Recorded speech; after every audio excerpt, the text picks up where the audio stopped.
नमस्कार, मैं हूं रत्ना और आप देख रहे हैं सी न्यूज़ भारत। आइए रुक करते इस खास बुलेटिन की ओर। इस बुलेटिन में हम बात करेंगे सबसे पहले ललितपुर की, जहां हर साल की तरह इस साल भी बच्चों में एक मिलाद का रखा गया प्रोग्राम। आगे बात होगी पाकुड़ की, जहां मत्स्य पालकों के साथ जिला स्तरीय कार्यशाला का हुआ आयोजन। ऐसी तमाम खबरों पर विस्तार से चर्चा करेंगे इस बुलेटिन में।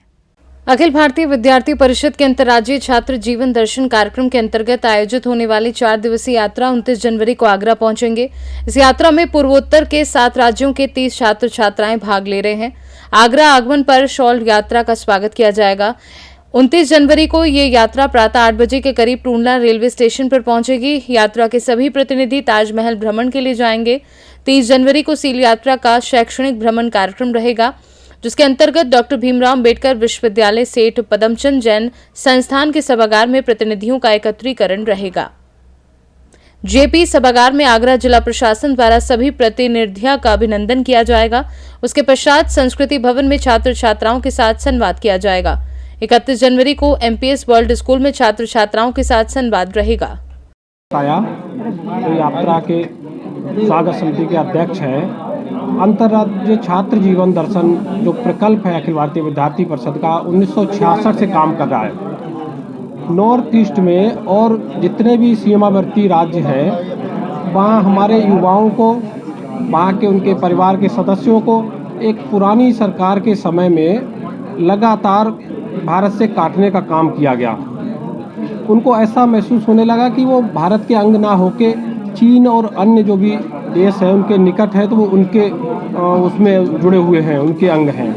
तो उनको लगातार ये ठीक करने के लिए जब उस समय ऐसा महसूस हुआ तो विद्यार्थी परिषद ने एक प्रकल्प बनाया, जिसके माध्यम से वहाँ से लाके जो एक इस समय देखिए, अखिल भारतीय विद्यार्थी परिषद द्वारा ये सील का कार्यक्रम जो किया जा रहा है, ये भारतवर्ष में अनूठा और अद्वितीय कार्यक्रम है अखिल भारतीय विद्यार्थी परिषद का। आप लोगों की जानकारी के लिए मैं बताना चाहूँगा कि जितने हमारे पूर्वोत्तरी राज्य हैं, उन राज्यों की जो व्यवस्था है, वहाँ पर जो रहने वाले लोगों की, उन्हें इस तरह से गाइड किया जाता है कि आप भारत से अलग हैं। वो थोड़ा सा मैं ये संज्ञान में लाना चाहूँगा, आज से 10 वर्ष पूर्व जो है हमारी सरकार, इस सरकार के पूर्व जो सरकारें रहीं, उन्होंने उसकी कनेक्टिविटी जो है भारत के साथ उस तरह से नहीं होने दी जो वर्तमान में है। अभी आप देखेंगे तो वहाँ के बहुत सारे पहुँच मार्ग बन चुके हैं, जिसकी वजह से वो लोग कहीं भी आ जा पा रहे हैं। अदरवाइज इससे पहले अगर आप देखेंगे तो वो जो है इससे आइसोलेटेड रहते थे। अभी हमारे फिर भी बहुत। आगरा से सी न्यूज़ संवाददाता अनुज उपाध्याय की रिपोर्ट। ललितपुर के मोहल्ला गोविंद नगर में हर साल की तरह इस साल भी बच्चों में एक मिलाद का प्रोग्राम रखा गया, जिसमें सभी बच्चों में दीनी एवं दुनियावी सवालों जवाब किए जाते हैं।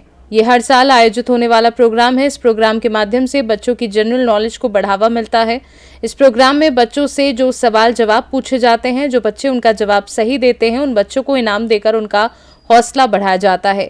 वहीं आयोजन कमेटी ने कहा कि इंसान का सबसे पहले काम अपने बच्चों को दीनी एवं दुनियावी तालीम देना होना चाहिए, जिससे बच्चे कामयाबी की ओर बढ़ सकें। इस प्रोग्राम में जिले से बाहर से आए हुए मेहमानों ने भी शिरकत की और उनका भी कमेटी के द्वारा इस्तकबाल किया गया। आज का ये कार्यक्रम जो है वाली जनाब सरवर खान साहब की जानिब से है, जिसमें हमारे सदर साहब भी तशरीफ़ लाए हैं, झांसी से अकरम भाई भी तशरीफ़ लाए हैं। और हम लोग भी कार्यक्रम की गरज ये है कि बच्चों को सही पढ़ना सिखाया जाए, क्योंकि कोचिंग के ज़रिए बच्चों को पढ़ाया लिखाया जाता है। बच्चियों को आज उनकी मीलाद का इम्तहान हो रहा है, उनका आज परीक्षाएं हो रही हैं कि इन्होंने क्या सीखा। लिहाजा इसी को लेने के लिए हम लोग आए हैं कि उनको किस तरह से नंबर दिए जाएं। और ये कार्यक्रम आज आली जनाब सरवर साहब की जानिब से हुआ है। लगभग 25 साल इस प्रोग्राम को होते हुए हो गए हैं। सालाना प्रोग्राम इसी तर्ज पे होता है ये, और इसी तरह से लोग आते हैं, उनको सम्मान भी दिया जाता है। और ये प्रोग्राम जो है सारी समाजों से जुड़ा हुआ है। ऐसा नहीं है कि एक ही समाज से हो, सारी समाजों को सम्मान भी दिया जाता है। उस प्रोग्राम का आगाज़ किया जाता है। हमारे चैनल के माध्यम से आप बच्चों से क्या कहना चाहेंगे? बच्चों से यही कहना चाहेंगे कि आप अपनी तालीम को, अपनी शिक्षा को और आगे बढ़ाएं, जो गलतियां हैं उनमें सुधार करें, जिससे कि आगे बढ़ने का अवसर मिलता रहे। बहुत धन्यवाद। ललितपुर से सी न्यूज संवाददाता विकास सोनी की रिपोर्ट। पाकुड़ कृषि पशुपालन एवं सहकारिता विभाग के द्वारा कृषि उत्पादन बाजार समिति में मत्स्य पालकों को जागरूक कर उन्हें लाभान्वित करने हेतु जिला स्तरीय कार्यशाला का आयोजन किया गया, जिसमें मत्स्य संपदा योजना, बोट सब्सिडी योजना, मछुआ दुर्घटना बीमा योजना तथा किसान क्रेडिट कार्ड योजना सहित विभिन्न अधिकारियों द्वारा अपनी विभागीय योजनाओं की विस्तार से जानकारी प्रस्तुत की गई। कार्यशाला में उपायुक्त मनीष कुमार ने सरकार द्वारा मत्स्य पालन के लिए चलाई जा रही योजनाओं की विस्तार से जानकारी दी व जिले के मत्स्य पालकों को मछली पालन कर स्वावलंबन के राह पर चलने की अपील की। पाकुड़ से सी न्यूज संवाददाता पंकज भगत की रिपोर्ट। खबर सक्ती से है, जहां अपनी प्रेमिका को गला दबाकर मारने वाला आरोपी रेशम लाल सिदार पिता धनेश्वर सिदार उम्र 26 वर्षीय साकिन जागज थाना सक्ती जिला सक्ती छत्तीसगढ़ चंद घंटों में पुलिस ने गिरफ्तार कर लिया है। उक्त कार्यवाही में डीएसपी मुख्यालय अंजलि गुप्ता एवं अनुविभागीय अधिकारी पुलिस सक्ती मनीष कुंवर, थाना प्रभारी सक्ती ब्रजेश तिवारी, सह उप निरीक्षक लाला लामखोटे, रामकुमार रात्रे, एंथनी एका, शब्बीर मेमन, संजू शर्मा आदि लोगों का योगदान रहा। आरोपी का कृत्य सदर धारा 103(1) बीएनएस का गठित करना सबूत पाए जाने से गिरफ्तार न्यायिक रिमांड पर भेजा गया है। अंतर्गत आता है। कल हमको 26 तारीख को एक सूचना मिली थी प्रातः कि वहाँ पर एक 22 वर्षीय युवती का उसके घर के बगल में जो बाड़ी है वहाँ पर उसका लाश मिला हुआ है, जिस पर से हमने तत्काल पुलिस की टीम महिला अधिकारियों के साथ में रवाना करके एफएसएल यूनिट को भी सूचित किया था।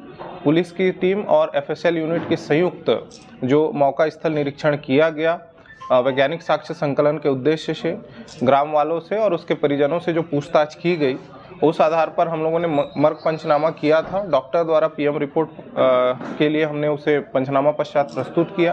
पीएम रिपोर्ट में हत्यात्मक प्रकृति पाई गई और साथ ही परिस्थितिजन्य साक्ष्य जो हमारे समक्ष थे, उस आधार पर 103(1) बीएनएस का अपराध पंजीबद्ध करके हमने विवेचना की है।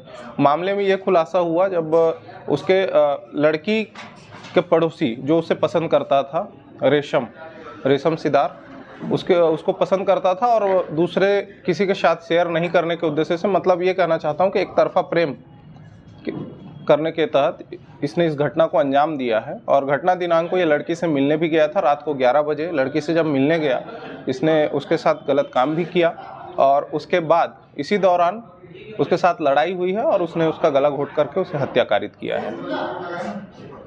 सक्ती से सी न्यूज संवाददाता परसन कुमार राठौर की रिपोर्ट। शरण सिंह को एक बार पुनः श्रीगंगानगर भाजपा का जिलाध्यक्ष निर्वाचित किया गया है। खंडार विधायक और प्रदेश महामंत्री जितेंद्र गोटवाल ने भाजपा जिला कार्यालय में आयोजित बैठक में जिले के दोनों विधायकों, विधायक प्रत्याशियों, पूर्व सांसद, पूर्व विधायकों तथा प्रमुख पदाधिकारियों से विचार विमर्श कर सर्वसम्मति के बाद शरणपाल सिंह के नाम का ऐलान किया। शरणपाल सिंह के नाम का ऐलान होते ही भाजपा नेताओं ने उनका पटका पहनाकर स्वागत किया।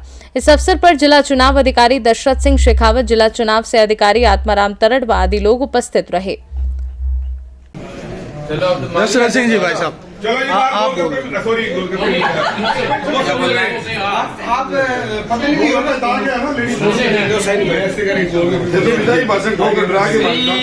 गंगानगर जिले में भारतीय जनता पार्टी के समस्त कार्यकर्ताओं ने और यहाँ पर जो हमारे भारतीय जनता पार्टी के जिलाध्यक्ष चुनाव के लिए जो निर्वाचक मंडल था, उन सब ने सर्वसम्मति से हमारे वर्तमान में चले आ रहे जिलाध्यक्ष श्रीमान शरणपाल जी को पुनः जिलाध्यक्ष के लिए चयन किया है।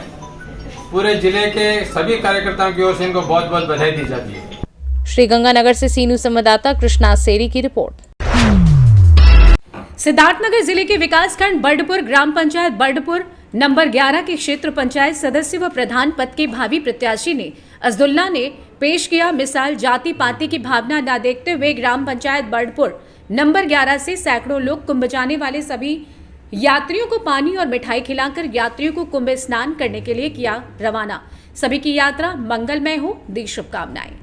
सिद्धार्थनगर से सी न्यूज संवाददाता धर्मेंद्र कुमार की रिपोर्ट। सोनभद्र में सड़क दुर्घटना में दंपत्ति समेत 5 लोग घायल। घायलों में एक 10 वर्षीय बच्ची की हुई मौत। एक ही बाइक पर सवार थे दंपत्ति समेत 5 लोग। अनियंत्रित टैंकर ने मारी बाइक को टक्कर। घायलों में सभी की हालत बताई जा रही है बेहद गंभीर। घटना के बाद मौके पर जुटी पुलिस, घायलों को उपचार के लिए भेजा गया जिला अस्पताल। बता दें, चौपन थाना क्षेत्र के मारकुंडी घाटी में हुई दुर्घटना। सोनभद्र से सी न्यूज संवाददाता राजेश गोस्वामी की रिपोर्ट। फिलहाल इस खास बुलेटिन में बस इतना ही। देश और दुनिया की तमाम बड़ी खबरों के लिए देखते रहिए सी न्यूज भारत।